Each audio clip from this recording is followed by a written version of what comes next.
I just blew up my life in Paris. Long and messy. Throwaway for obvious reasons. I'm sitting alone in a hotel room in Paris, completely lost, and my life has just exploded.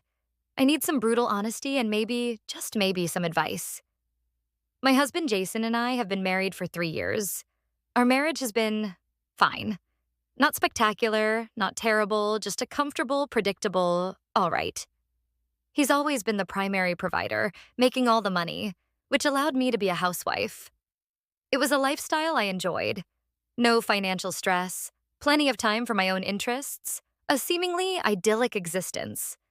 For our entire marriage, we've been talking about having kids. He's always been really keen, envisioning a future with a family, and I've always just nodded along, feigning enthusiasm. The truth is, I've been secretly taking birth control pills the whole time. The thought of pregnancy, childbirth, and especially the relentless demands of parenting filled me with a quiet dread. I just wasn't ready to give up the fun, carefree life I'd grown accustomed to. The idea of parental responsibility frankly terrified me. I wanted to travel spontaneously, go out on a whim, sleep in, and not be tied down by endless chores and sleepless nights. I wanted to stay forever in that comfortable, responsibility-free bubble. So here's where it all went off the rails. Spectacularly. Jason booked us a romantic trip to Paris for our 3rd anniversary. It was supposed to be this magical, reconnecting escape for us. One night, we were at a charming little restaurant, the air filled with the gentle hum of French conversation and the clinking of glasses. That's when I saw him, this French guy, sitting alone across the room. I don't even know his name, but there was an instant, undeniable spark, a raw magnetic pull I hadn't felt in years, if ever. We kept exchanging glances, a secret little dance playing out between us while Jason was completely oblivious, absorbed in explaining the historical significance of the Eiffel Tower. When Jason got up to go to the restroom, I just made a move. It was impulsive, reckless, and completely out of character for the dutiful wife I pretended to be. I went over to the guy's table, mumbled something about asking for a recommendation, and we started talking. His accent was intoxicating, his eyes mesmerizing. One thing led to another, and we ended up leaving the restaurant together, a decision that felt both exhilarating and terrifying. I didn't tell Jason where I was going, didn't even send a text. I just vanished. We spent the entire night drinking and dancing at a club, the music pulsing through me, making me feel alive in a way I hadn't felt in ages. I ignored my phone ringing in my purse, knowing it was Jason, probably worried sick, perhaps even calling the police. I just didn't care in that moment. All that mattered was the heady rush of freedom and the intoxicating presence of this stranger.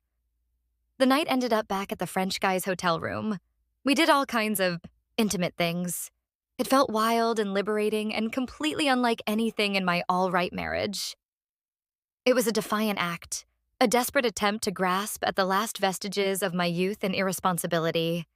Every touch, every whispered word was a taste of a life I denied myself, a life without the looming shadow of maturity and parenthood. This morning was the brutal reality check. I threw up in his bathroom, the taste of cheap champagne and cheaper decisions coating my tongue. I then stumbled back to our hotel room, the early morning light seeping through the heavy curtains, exposing my pathetic state. I looked like a train wreck. Smeared makeup painting dark circles under my eyes, lipstick streaked across my cheek like war paint, my hair a tangled, defiant mess. Jason was already awake, standing by the window, his back to me. The air in the room was thick with unspoken words, heavier than the Parisian humidity. He turned slowly, his face a mask of hurt and anger, his eyes searching mine, desperately trying to piece together the fragments of his shattered trust. "Where were you, Belinda?" he asked, his voice low, strained, barely a whisper. I called 100 times. I was worried sick. I almost called the embassy. I looked at myself in the mirror, then back at him, seeing the devastation I had wrought reflected in his eyes. There was no point in lying, no clever excuse I could conjure that would explain away the obvious. The evidence was literally plastered all over my face, etched into my very being. The words just tumbled out, Devoid of explanation or apology, raw and ugly.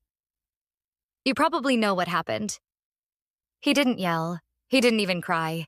He just stood there for a long moment, his gaze fixed on some distant point beyond me, beyond Paris, perhaps beyond us. Then, with a quiet resignation that was more devastating than any shout, he walked to his suitcase. He packed a small bag, his movements precise and deliberate, as if carefully folding away our entire life together. I watched him, numb, unable to move or speak. He booked the first flight out of Paris, a one-way ticket away from me and everything we had built. He left without a backward glance, the soft click of the door echoing the finality of his departure. And now, here I am, alone in a luxurious hotel room in a city that had promised escapism and delivered a shattered reality.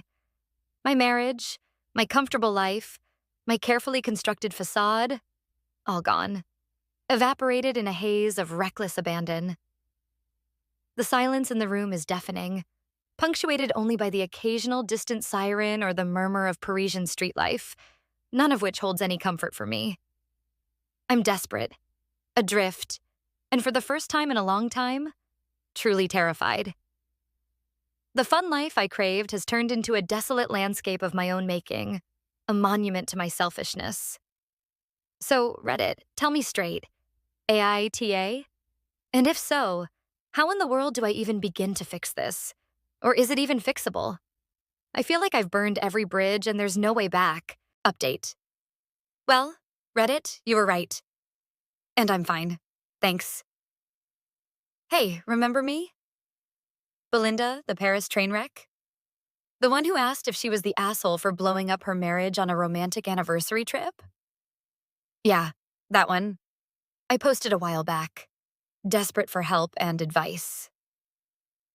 Well, consider this my final update, because honestly, I'm done with the hand-wringing and the pearl clutching.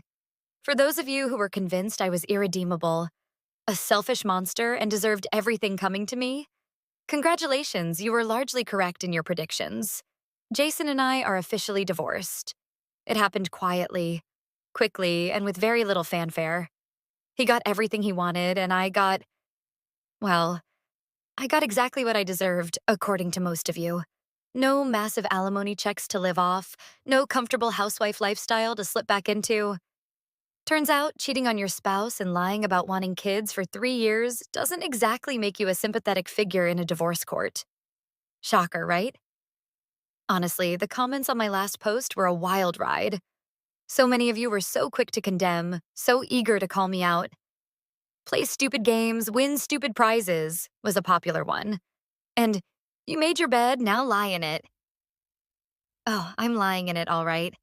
A much smaller, less luxurious bed than the one Jason paid for, but a bed nonetheless. The French guy, Monsieur Nameless?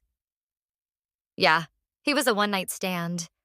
Paris was fun, but it turns out fleeting passionate encounters don't actually build a stable life. Who knew? Apparently, everyone but me at the time. So here I am. No husband, no immediate prospects of kids, which, let's be real, was my goal all along, and certainly no one else to foot my bills. I'm actually getting a job. A real one. Something I haven't done in years. It's humbling, to say the least, but also, surprisingly, not the end of the world. The fun life without parental responsibilities I craved? I got it, just not in the plush, financially secure package I envisioned. It's a lot more work, a lot more uncertainty, but also a lot more my responsibility. This is it. My last post here. I'm not looking for sympathy or more lectures. Just wanted to close the loop. To all the commenters who called me out, you win. To those who offered genuinely empathetic, albeit still critical advice, thanks, I guess. I made my choices and I'm living with the consequences.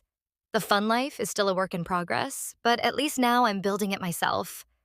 And no, I'm not planning on faking a pregnancy or running off to Paris with another stranger anytime soon. Lesson learned.